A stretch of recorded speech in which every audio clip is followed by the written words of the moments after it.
নমস্কার বন্ধুরা, আদক বৌদির হেসেলে সবাইকে স্বাগত। আজ আমার রেসিপি ঢাকাই পরোটা। এই পরোটাগুলো কলকাতার স্ট্রিট ফুড হিসেবে বিখ্যাত। এই পরোটাগুলো এত সুন্দর হয় যে একবার খেলে বারবার খেতে ইচ্ছা করবে।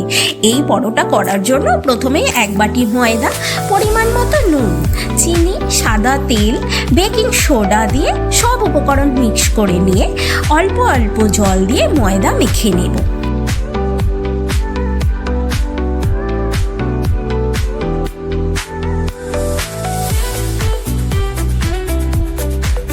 তারপর আরও একটু তেল দিয়ে ময়দা মেখে ঢেকে রেখে দেব 10 মিনিট।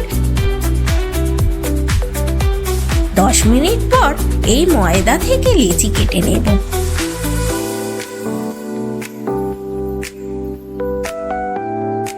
এবার গোল রুটির মতো বেলে নেব। সামান্য একটু ময়দা গুঁড়ো দিয়ে বেলবো।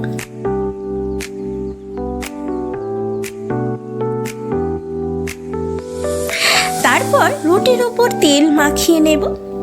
এবার এর উপরে ময়দা গুঁড়ো ছড়িয়ে দেব, হাতের সাহায্যে মাখিয়ে নেব। তারপরে ছুরির সাহায্যে এইভাবে কেটে নেব। যেভাবে আমি দেখাচ্ছি ঠিক সেইভাবে রোল করে নেব। এইখানে একটা কথা বলি, যদি আপনি ফেসবুক থেকে দেখেন তাহলে আমার পেজটি ফলো দেবেন, আর যদি ইউটিউব থেকে দেখেন তাহলে আমার চ্যানেলটি সাবস্ক্রাইব করার অনুরোধ রইল।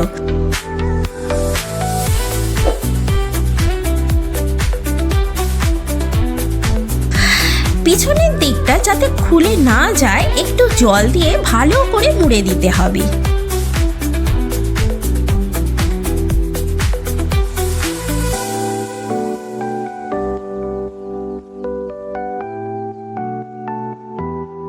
উপরের অংশ ছুরি দিয়ে কেটে নেব, আর একটু সাদা তেল মাখিয়ে রাখবো। ঠিক উপরের অংশটিতে তেল লাগাতে হবে। এইভাবে সব লেচি রেডি করে নেব। তারপর এক এক করে বেলে নেব। বেলার সময় ঠিক এইভাবে মুখটা উপরের দিকে রেখে হাতের সাহায্যে প্রেস করে তারপর আলতো করে বেলতে হবে।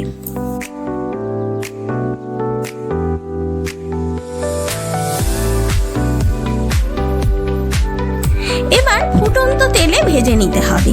ভাজার সময় মুখটা উপরের দিকে রাখতে হবে। হাতার সাহায্যে তেল ওই মুখটার ভিতর দিতে হবে।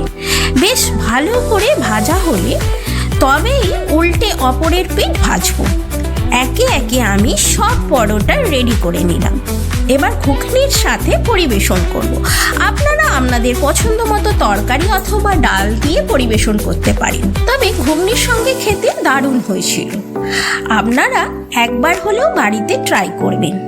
এই পরোটা খেতে এত সুন্দর হয়, দেখবেন বারবার আপনার পরিবারের লোক এইটা করার অনুরোধ করবে।